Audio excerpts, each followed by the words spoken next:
인사 나누겠습니다. 옆에 계신 분들과 이렇게 인사 나누겠습니다. 예배를 사랑하는 당신이 참 멋집니다.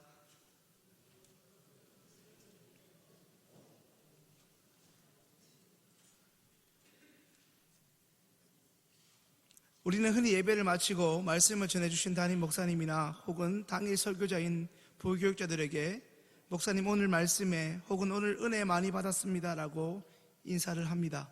그렇죠? 여러분들에게 익숙한 대로 은혜는 받는 것입니까? 아니면 은혜는 깨닫는 것입니까? 정확히 은혜는 받는다는 의미보다 깨닫는다고 해야 더 성경적이라 할 수 있습니다.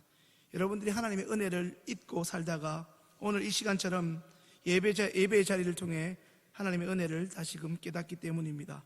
더 정확히 이야기하면 우리가 은혜를 받는다고 말할 때마다 우리 예수님이 또 한 번 십자가에 못 박혀 죽으시는 것이 아니라 우리가 잘 알고 있는 그대로 이미 2000년 전에 우리의 모든 죄를 사하시기 위하여 십자가에 단번에 죽으시고 영원한 속죄를 이루셨던 그 예수님의 사랑이 다시금 바로 이 예배를 통해 회복되고 확인되는 것이기 때문에 확인되는 것이기에 우리는 예배를 통해 다시 한번 그 은혜를 깊이 깨닫게 되는 것입니다. 여러분 학창시절에 공부를 좀 해보셨습니까? 공부 잘한다는 소리 들어보셨습니까? 자녀들이 어릴 적에 여러분들이 원하는 만큼 시험 성적이 나오지 않으면 누구 탓을 하셨습니까? 넌 도대체 누구 머리를 닮아서 그 모양이야? 그렇게 이야기하시면서 속상해하지 않으셨습니까? 시험을 잘 쳤건 잘 치지 못했던 시험을 치는 당사자는 부모가 아닌 여러분들의 자녀인 그들인데 말입니다. 중고등학생 시험이야 주로 정답이 단답형인 경우가 많아서 대부분 OMR 카드에 간략하게 적으면 되지만 이에 비해 대학교 학생들은 일정 기간에 교수님으로부터 배운 내용들을 시험지 앞뒤로 가득 제출해야 된다는 점이 조금 다릅니다. 여러분 공부를 잘하거나 성적이 높은 학생의 특징이 무엇인지 아십니까? 그 학생들은 수업을 들을 때도 시험 준비를 할 때도 그냥 막연하게 열심히만 하지는 않습니다. 반면에 소위 공부를 못하거나 성적이 비교적 낮은 학생들의 특징은 방대한 시험 범위의 내용을 그저 의미 없이 노트에 적어가며 단기간에 다 외우려고 애를 쓴다는 것입니다. 다행히 그것이 잘 외워져서 시험지에 쓰게 되면 그렇게 성적이 나오면 다행이지만 그것도 한두 번이지 웬만해서는 성적이 잘 나오기가 쉽지 않습니다. 학창시절에 벼락치기 다 해보신 분들은 잘 아시겠지만 이 벼락치기라는 것이 늘 통하는 것이 아니기 때문에 그렇습니다. 그렇다면 시험 성적이 잘 나오는 비결이 무엇이겠습니까? 그것은 시험 문제를 내는 출제자의 의도를 정확하게 먼저 파악하는 데 있습니다. 그래서 1학년들은 선배들을 찾아가서 소위 족보를 구하기도 하고 교수님의 스타일을 선배들한테 묻기도 합니다. 핵심은 교수가 한 학기 동안 강의한 내용을 학생들이 얼마나 이해하고 자신의 언어로 시험지에 표현해낼 수 있느냐, 이것이 관건입니다. 대부분의 시험은 그 과목에 대한 학생의 이해도와 그 담당 교수가 강의 시간마다 이거 중요하다, 별표를 쳐야 된다, 이렇게 중요하다고 강조한 주요 이론들을 얼마나 잘 서술했는지, 빠뜨리지 않고 잘 기재했는지 측정하는 것입니다. 책을 많이 읽고 공부의 양을 늘려야 하는 것도 중요하지만 더 중요한 것은 내가 읽고 공부한 내용들이 머릿속에서 자연스럽게 이해될 만큼 얼마나 소화되었는가가 더 중요합니다. 그러다가 이제 시험 성적이 나오면 학생들의 반응이 마치 빛과 어둠으로 너무나 대조적으로 엇갈리는 것을 보게 됩니다. 교수가 언급한 시험 범위에 해당하는 내용들을 잘 이해해서 적었고 무엇보다 많은 분량을 시험지에 기재하였기 때문에 자신이 볼 때 내 기준에서는 충분히 나는 A+다, 내가 A+를 받지 않으면 누가 받겠느냐, 지극히 그게 정상이라고 생각하지만 실제 성적표가 거기에 상응하지 못하는 성적이 자신에게 주어질 때 그 학생은 속이 상하다 못해 교수님을 찾아가게 됩니다. 교수님을 찾아가서 성적을 고쳐달라고 요구합니다.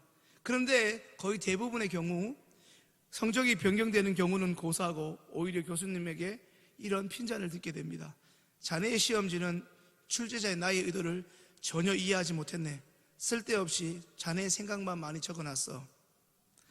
저도 신대원에서 배움의 자리에 있을 동안에는 몇 번의 성격 변경을 하러 교수님을 찾아갔지만 이런 이야기를 듣고 참 마음이 불편했습니다.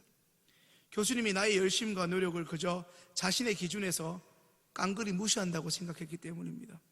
하지만 신대원 졸업을 앞둔 3학년 마지막 학기가 되었을 때 그제서야 성령의 은혜인지 모르겠지만 왜 교수님이 그런 말씀을 하시는지를 알게 되었습니다. 공부의 목적은 그저 나의 열심이 있는 것이 아니라 올바른 이해를 기반으로 한 바른 알매 있습니다. 또한 그 바른 알을 통해서 그 바른 알을 토대로 이제 사회 구성원이 되는 우리 학생들이 배운 그 학문을 통해서 올바른 행동을 하고 결국 이타적인 삶을 살도록 한 개인의 인격이 그동안의 학문을 통하여 성숙되어지도록 하는 것입니다. 그런 의미에서 매주 예배를 드리고 있는 우리도 우리가 한평생 하나님 앞에서 오롯이 신앙생활을 해나가는 것도 이와 같은 의미입니다. 함께 읽은 오늘 본문을 살펴보면 예수님과 3년간 동고동락을 한 제자들이 나옵니다. 지금 이들은 지금 자신들의 선생님이신 예수님으로부터 소위 핀잔을 듣고 있습니다. 너희가 나한테 말씀을 배운 지가 언제인데, 배운 게 이제껏 얼마인데 아직도 깨닫지 못하고 있느냐 라면서 책망을 당하고 있는 것입니다. 예수님의 말씀에서 언급하신 이 아직도라는 말의 의미가 무엇입니까? 그 말의 의미는 이제는 선생인 내가 너희들에게 가르치는 의도와 목적, 내가 너희들에게 가르친 것을 너희가 충분히 이해할 때도 되었는데 그런데 아직도 너희들은 도무지 알지를 못하느냐, 깨닫지 못하고 있느냐 하는 것입니다. 물론 나중에 이 제자들도 깨닫게 되고 성령에 의해서 크게 쓰임받긴 하지만 적어도 오늘 본문에서는 그런 조짐을 찾아보기가 어렵습니다. 도대체 제자들은 무엇 때문에 예수님께 이렇게 호된 질책을 받고 있는 것입니까? 그것은 제자들의 관심사와 예수께서 말씀하시는 그 의도와 전혀 다른 방향을 달리고 있다는 것입니다. 오늘 본문을 통해 우리는 예수님께서 그의 제자들의 영적 무지에 대해서 지적하고 계심을 보게 됩니다. 이미 마가복음 8장을 통해 예수님께서 보리떡 5개와 물고기 2마리를 가지고 수천 명이 먹고도 남는 기적을 보이셨지만 정작 예수님의 제자들은 자신들이 떡을 챙겨오지 않아서, 자신들이 준비한 떡이 부족해서 주님께서 계속 자신들을 불필요하게 혼내고 계신다고 오해한 것입니다. 예수님은 계속해서 눈에 보이는 떡의 부족으로 수근수근대는 그들에게 정말 그 떡 때문에 내가 이런 말을 하느냐며 다시금 번제수를 잘못 찾고 있는 그의 제자들에게 질책하십니다. 그렇다면 여러분, 오늘 본문에서 제자들에게 주의를 당부하시는 것은 무엇입니까? 그것은 크게 2가지인데 바리새인의 누룩과 헤롯의 누룩입니다. 잘 아시는 대로 누룩이라는 것은 일종의 효소로서 떡을 부풀어 오르게도 하고 떡을 썩게 만들기도 하는데 이 작은 누룩이 서서히 팽창되고 부풀어 올라 떡을 크게 만들어 버리게 하는데 예수님은 이 누룩을 부정적인 의미로 사용하시며 그 누룩 같은 요소를 제자들에게 주의하라고 당부하신 것입니다. 예수님이 말씀하신 2가지 누룩 가운데 먼저 바리새인의 누룩은 영적으로 사람들에게 덕을 끼치지 못하는 가르침이나 교훈을 비유하는 표현인데 구체적으로는 그들이 꽤 오랫동안 성경 못지않게 고수하며 지켜온 소위 장로들의 전통을 의미합니다. 이제 2번째 헤롯의 누룩은 간단히 말씀드리면 권력을 이용하여 경건을 가장하는 세속주의를 의미합니다. 경건한 것 같지만 결코 경건하지 않다는 것입니다. 헤롯의 누룩에 익숙한 사람들은 자신의 기득권을 계속해서 유지하기 위해 하나님의 거룩한 말씀을 이용했습니다. 마치 신천지가 우리가 똑같이 성경을 인용하는 것과 같은 이치입니다. 같은 성경을 인용하지만 그들은 처음부터 성경을 인용하려는 의도가 우리랑은 전혀 다릅니다. 이것은 마치 똑같은 칼을 요리를 하기 위해서 엄마가 드느냐, 아니면 남을 위협해서 남의 재산을 빼앗으려고 흉기를 드는 강도가 칼을 사용하는 것과 같은 것입니다. 남이 볼 때 똑같이 칼은 사용하지만 그 목적은 분명 다릅니다. 예수님은 바로 이 2가지 바리새인의 누룩과 헤롯의 누룩을 경계하라고 경계하고 조심하라 말씀하신 것인데, 제자들은 단순히 눈에 보이고 그저 먹는 양식을 의미한 떡으로 예수님의 말씀을 오해한 것입니다. 이렇게 영적으로 무지한 제자들과 비교해서 살펴보아야 할 중요한 사람이 한 사람 있는데, 그 사람은 구약 성경에서 동방의 의인이라 기록된 욥이라는 사람입니다. 이 욥이라는 사람은 오늘 본문에서 예수님에게 호된 꾸지람을 듣고 망신당하고 있는 제자들과는 차원이 다른 사람이라 알 수 있습니다. 욥기 1장과 2장에 하나님이 이 욥을 얼마나 이뻐하시고 신뢰하셨으면 세상에 이만한 사람이, 세상에 욥만한 사람이 없다고까지 욥을 자랑하시는 대목이 나옵니다. 그랬던 욥의 신앙이 이제 욥기의 마지막 부분에서 소위 업그레이드되는 장면이 나옵니다. 하나님과 예수님에 의해 너무나 상반되는 평가를 받는 제자들과 욥의 모습을 두 부류의 신앙인의 유형으로 살펴볼 수 있으나, 결과적으로 이들은 결국 한 부류의 신앙인의 모습입니다. 왜냐하면 욥의 모습은 주로 그 결과를 중심으로 살펴보았고, 제자들은 그 과정을 중심으로 살펴보았기 때문입니다. 다시 쉽게 말씀드리면 욥의 스토리는 해피엔딩의 마지막 장면이고, 제자들의 인생 드라마는 아직까지는 현재 진행형이기 때문에 그렇습니다. 여러분들의 자녀들을 살펴보시면 그렇습니다. 가끔씩 여러분의 손주들의 사진을 보다가 그 손주보다 이 손주가 있게 된 우리 아들, 딸들의 모습을 보려고 사진첩을 열어보실 것입니다. 그 아이들이 7살 혹은 10대 때 애들이 언제 철들어서 언제 장가가서 어른구실 하나 싶지만, 가끔씩은 보면 그때 나보다 지금 우리 아이들이 더 멋지게 엄마 아빠 노릇을 하고 있는 것을 보면 기특할 때가 있지 않습니까? 말 안 듣고 속 썩일 때는 이놈이 나중에 어떻게 어른이 되겠나 싶지만, 그 애들이 이제 또 다른 누군가의 아비요 어미가 되어 있지 않습니까? 예수님께서 베드로를 장차 게바가 되리라 말씀하셨는데, 현재 베드로에게는 사도행전의 그 멋진 사도 베드로의 모습이 전혀 보이지 않는 그저 까마득한 미래적 일일 뿐입니다. 하지만 우리는 그들보다 후대 사람으로서 이 제자들이 앞으로 어떻게 변화되고 성령에 의해서 어떻게 다듬어지고 빚어질 것인지를 누구보다 잘 알고 있지 않습니까? 우리는 흔히 깨달음이라고 하면 불교의 깨달음으로 이해하는 경우가 적지 않습니다. 깨달음을 우리 기독교적으로 한번 해석해 본다면 그것을 이해 혹은 분별, 이런 용어로 대체하여 설명할 수 있을 것입니다. 분별은 잘 아시는 대로 바른 판단을 의미합니다. 오늘 본문의 말씀을 반복적으로 묵상하여 말씀을 준비하는 중에 신대원에 입학해서 2학년 때부터 교육전도사로 청년소년들을 지도할 때가 떠올랐습니다. 그때 친구를 따라 처음 교회를 나왔던 김선진이라는 학생이 많이 생각이 났습니다.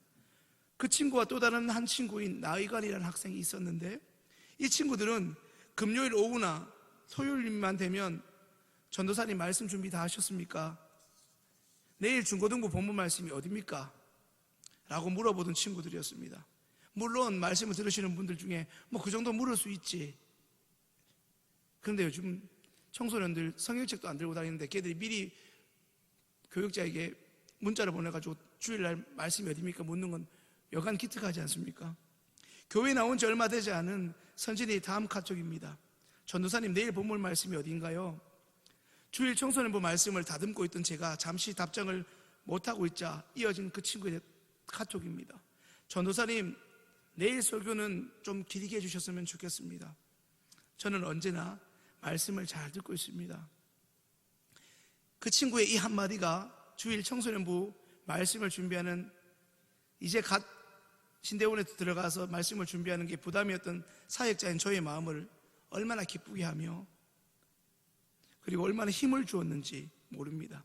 제게 문자와 카톡을 보내던 그 친구는 당시에 세례교인도 아니었고 학생 임원도 아니었고 더군다나 믿는 집안에서 신앙생활을 하는 친구도 아니었기에 그 문자와 카톡이 너무나 감사하면서도 다소 의외요 충격적이기까지 했습니다.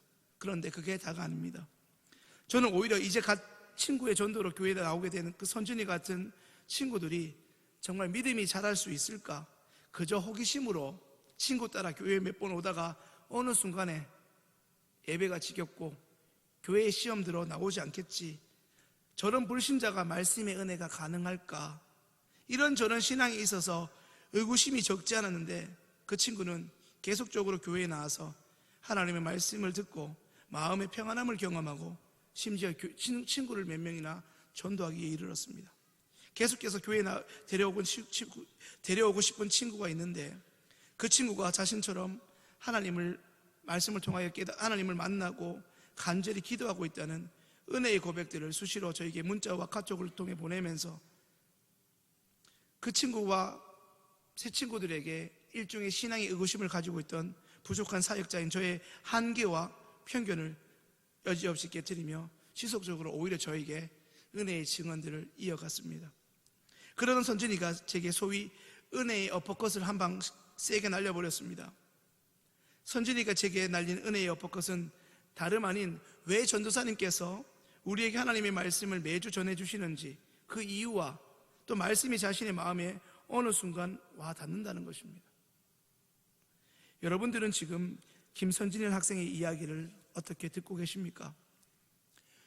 비록 친구의 전도로 교회에 나온 지 얼마 되지 않은 아직 연약한 믿음을 소유한 그 학생이었지만 말씀을 전하는 설교자의 그 말씀을 전하는 의도와 마음을 어느새 알아버린, 아니 깨닫게 된 이 친구에게는 이제 매주 드려지는 주일 예배가 그 누구보다 귀하지 않겠습니까?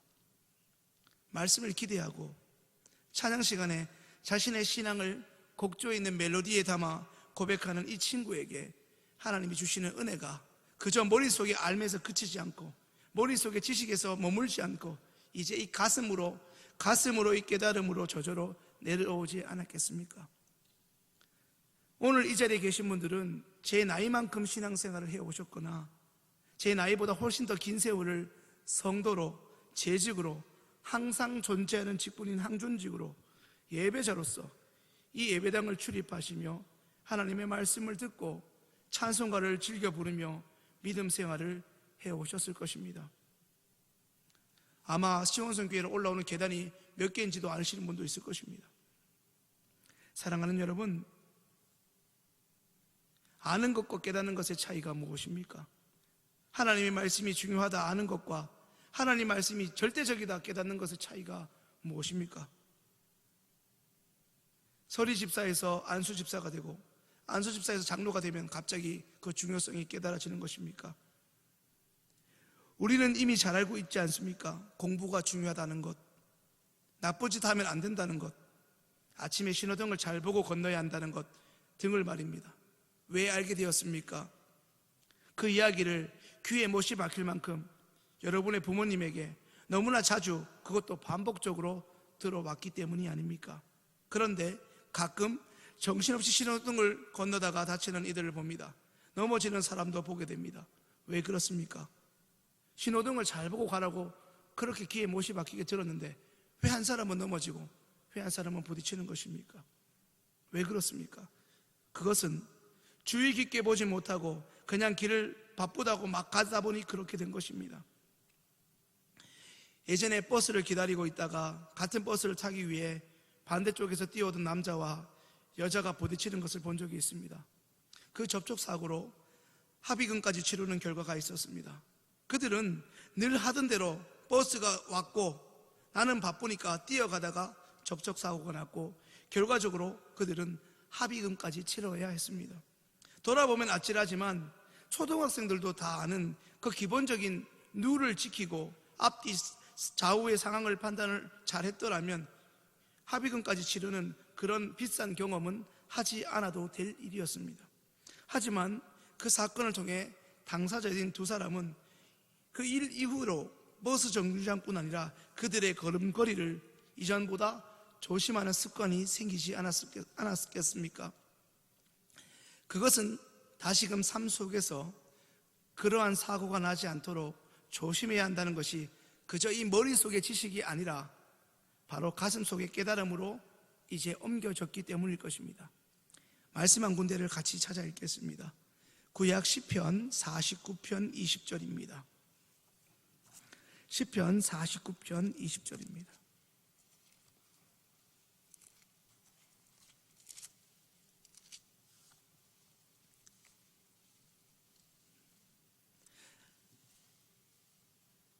함께 읽겠습니다. 존귀에 처하나 깨닫지 못하는 사람은 멸망하는 짐승 같도다. 아멘. 하나님의 형상대로 만들어진 우리 사람은 참 소중한 존재입니다. 사람이 동물에 속하지만 동물과 다른 것이 있다면 사람에게는 이성이 있다는 것입니다. 여기서 말하는 이성이 있다는 것은 생각할 줄 아는 존재라는 것입니다. 이해할 줄 알고 바른 판단을 할 수 있다는 것입니다. 하지만 그것이 안 되는 사람은 겉모습은 사람의 살을 쳤다 할지라도 사실은 동물에 가깝습니다. 짐승과도 같다는 것입니다. 우리는 흔히 사람 같지 않은 사람을 짐승이라고 이야기하기도 하고 특정 동물에 빗대어서 그 사람을 비판하지 않습니까? 뭐만도 못한 인간이라는 욕이 듣는 이에게 기분이 나쁘고 모욕적으로 들리는 이유도 하나님이 만든 사람은 사람다울 때 비로소 귀하고 가치 있다는 것이 아닙니까? 사랑하는 여러분, 여러분들에게 매주의 예배는 어떻습니까? 매주 이 수요일 기도회 예배는, 그리고 예쁘게 멋지게 차려입고 입고 드리시는 주일 예배는 어떤 가치가 있습니까? 매주 예배가 저와 여러분에게 정말 소중하고 귀한 시간이었으면 참 좋겠습니다. 하나님이 세우신 담임 목사님의 매주간의 주의 말씀을 통해 호산나, 시온, 엘림, 글로리아 찬양대와 함께하는 매주 찬양 시간을 통해, 그리고 매일 첫 시간을 하나님께 드리는 새벽 기도회와 매주 사랑하는 구역원이 함께 모여 드리는 구역 예배를 통해 여러분에게 하나님의 사랑이 날마다 예배마다 깨달아지는 은혜가 있었으면 참 좋겠습니다. 오늘 저녁 피곤하고 고단한 육체를 뒤로하고 이 자리에 참석한 여러분들 가운데 앞서 말씀드린 그 믿음이 연약했던 선진이처럼, 그러나 예배를 사모하는 자들이 이전보다 더 많아졌으면 참 좋겠습니다. 하나님이 은혜를 부어주시고 동시에 여러분들에게 예배를 사모하는 마음이 이전보다 더 많이 부어지고 회복된다면, 내가 어떤 일이 있더라도 예배의 자리는 사수하겠다, 그 결단이 또 다른 누군가를 일으켜 세울 만큼 여러분이 예배를 향한 갈망이 더 강해진다면, 지금 여러분의 가정이 믿는 가정이든 아니면 믿지 않는 가정이든 짝믿음이 되었든 그것과 무관하게 오늘 우리 모두 선진이처럼 예배 가운데 주님의 은혜를 깨달을 수 있습니다. 아니, 이제 우리 교회는 충분히 그럴 때가 되었습니다. 아멘이십니까? 미국의 유명한 설교학자가 이런 말을 남겼습니다. 세상에서 가장 길고 먼 여행은 이 머리에서 시작해서 가슴까지 내려가는 것이라는 것입니다. 머리에서 시작해서 가슴까지 굉장히 가까운 거리 같지만 굉장히 먼 거리라고 말하지요. 바로 그렇습니다. 그동안의 오랜 교회 생활을 통해 하나님과 우리의 신앙이 더 가까워져야 하는데, 실상은 더 가까워지기보다는 오히려 굳어질 대로 굳어지고 더 이상은 단단해질 수 없을 정도로 마치 견고한 진이 되어버리고 말았지 않습니까? 이런 우리에게 오늘 성령님의 조명하심과 성령 하나님이 부으시는 은혜로 말미암아 다시 한번 하나님의 말씀이 저와 여러분의 가슴 속에 깊이 그리고 뜨겁게 깨달아지는 은혜가 있기를 진심으로 소망합니다. 이제라도 차가운 머리에서 뜨거운 가슴으로의 신앙 여정이 오늘부터 하나님이 사랑하시는 오늘 이 자리의 모든 분들에게 있기를 간절히 소망합니다. 우리도 할 수 있습니다. 하나님을 만나면 그 악한 사람도 변화됩니다. 변화는 하나님이 우리에게 주시는 믿음의 선물이 아닙니까? 그 믿음은 잘 아시는 대로 말씀을 들을 때만 자라납니다. 당장은 말씀이 어렵고, 당장은 말씀이 지겹고, 당장은 말씀이 이해가 되지 않고, 그렇지만 여러분 한번 힘을 다하여, 성품을 다하여, 뜻을 다하여, 최선을 다해 보시지 않겠습니까? 매 주일마다, 매 시간마다 찬양 예배 나와서, 수요 기도에 나와서, 혹은 예배제에 나와서 입국 다물고 계신 분들이 있습니다. 입 꾹 다물지 마시고 입을 열어 찬양 한번 불러보심이 어떠십니까? 자꾸 은혜가 안 된다 하지 마시고 은혜 한번 받아보려고 여러분의 마음을 한번 활짝 열어보시는 것은 어떻습니까? 연습곡은 은혜 안 받으려고 해도 본인이 알아서 은혜를 받으시면서 왜 은혜 주려고 하나님은 작정하고 계시는데 여러분들은 어떻게 그렇게 요렇게 은혜를 안 받으시려고 깜빡하신지 잘 모르겠습니다. 일부러 늦게 오시거나 시간 딱 맞춰 오지 마시고 이제 안간힘을 써서 의지력을 동원해서 이왕 오는 예배 20분 전에 일찍 나와서 말씀도 찾아보시고 기도로 예배를 준비하시면 어떻습니까? 하나님은 기대한 만큼, 여러분의 기도한 만큼, 그리고 무엇보다 여러분이 예배를 사모하고 있는 만큼 은혜를 풍성히 부어주시고 반드시 응답하실 것입니다. 하나님이 응답하시는 이유는 하나님이 지금도 살아 역사하시기 때문입니다. 여러분들이 하나님께 드려야 할 고백이 무엇입니까? 여러분, 언제까지 주님으로부터 이런 책망을 들어야겠습니까? 아무개야, 네가 시온성 교회에 출석한 지가 이제 몇 년이 됐는데 내가 시온성 교회에서 항존직으로 섬긴 지가 얼마인데 아직도 깨닫지 못했느냐? 이러한 책망을 듣기보다는 이제 우리도 하나님이 입이 마르도록 칭찬한 하나님의 사람 욥처럼 하나님이 기뻐하실 만한 신앙 고백을 올려들어 그분께 영광스럽고 사랑스러운 존재가 한번 죽기 전에 되어 보아야 하지 않겠습니까? 하나님이 우리에게 주신 그 직분이 주신 하나님도 후회가 되고 그 직분을 바라보는 다른 사람에게도 덕이 안 되는 모습이 되어야 하지 않게 되는 것을 이제는 멈춰야 하지 않겠습니까? 늘 귀로만 듣던 하나님을 이제 눈으로 본다고 고백할 만큼 매 예배 시간마다 하나님의 사랑을 깨닫는 감격스러운 예배가 우리가 드리는 예배가 되어야 하지 않겠습니까? 그 지겨운 예배가 내 옆에 어떤 사람 때문에 예배가 뜨거워지고 예배가 예배다움을 회복하는 복된 시간이 되어야 하지 않겠습니까? 이제 우리가 너무나 잘 아는 구역의 말씀 한 군데를 찾아 읽고 말씀을 마무리하겠습니다. 신명기 8장 3절입니다.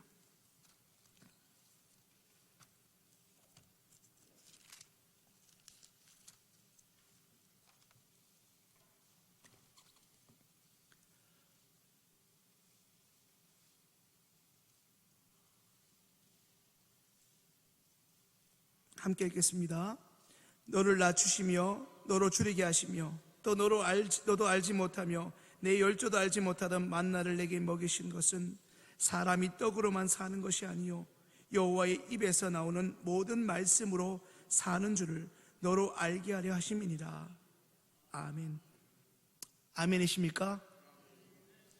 먹고 사는 일이 우리에게 너무 중요한 일 아니겠습니까만, 그래서 그 연장선상에서 돈 버는 것이 진짜로 중요하지 않습니까? 이건 아멘이실 것입니다.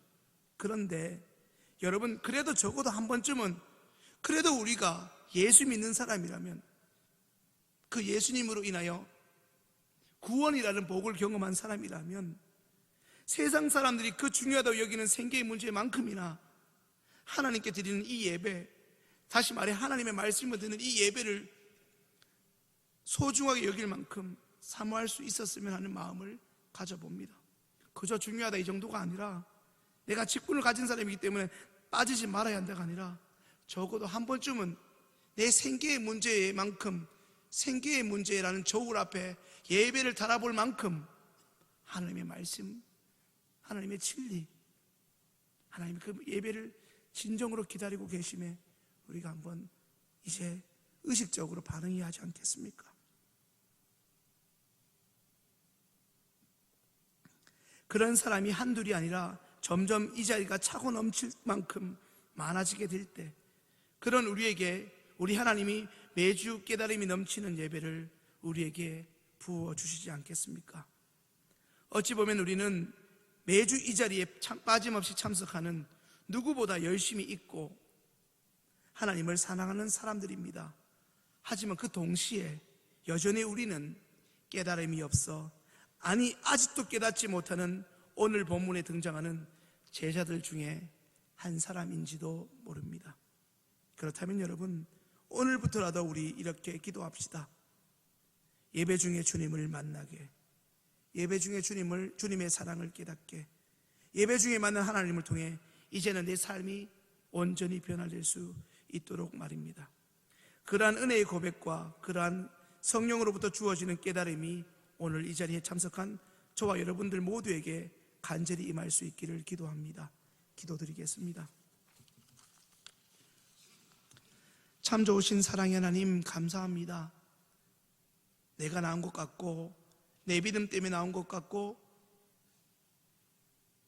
그런 것 같은데 주님이 또 나를 불러주셨고 주님이 지금까지 나를 기다려 주셨습니다. 2000년 전에 아직 죄인 되었을 때, 아직도 내가 죄악에서 허우적거릴 때조차 장차 개바가 될 줄 알고 기대하시며 우리를 자녀 삼아주시고 심지어 예수 십자가의 죽으심으로 당신에 대한 우리의 사랑을 확증해 주셨습니다. 주님, 사람이 떡으로만 사는 것이 아니라 여호와의 입에서 나오는 말씀으로 산다고 하셨습니다. 떡도 필요하지만 우리는 하나님의 말씀으로 지어진 존재이기에 주님 말씀 없이는 허무하게 살 수밖에 없고 쾌락에 방탕하게 살 수밖에 없는데, 주님, 이제 우리가 하루하루 살아도 바울의 고백처럼 주를 위해 살고 주를 위해 죽을 수 있도록 우리의 삶 존재가 주님을 위한 삶이 되게 하여 주옵소서. 하나님, 오늘도 예배 자리에 나오게 하셨으니 이제는 예배 자리에 나올 때마다 성령 하나님께서 진리이신 예수님을 깨닫고 예수님처럼 살겠다는 그 살고자 하는 이전과 다른 하나님을 사랑하고 예수님 닮은 그 모습으로 살아갈 수 있도록 우리에게 날마다 주님의 사랑을 일깨워 주시고 그 결단이 있을 수 있도록 그 의지가 더해질 수 있도록 복내려 주옵소서. 매주 예배 자리가 이제는 주님으로 인하여 새롭게 의미 있어지기를 원하오며 우리의 달라진 삶을 통해 더 많은 영광을 받으실 것을 기대하며 우리를 사랑하시는 예수님의 이름으로 기도합니다. 아멘.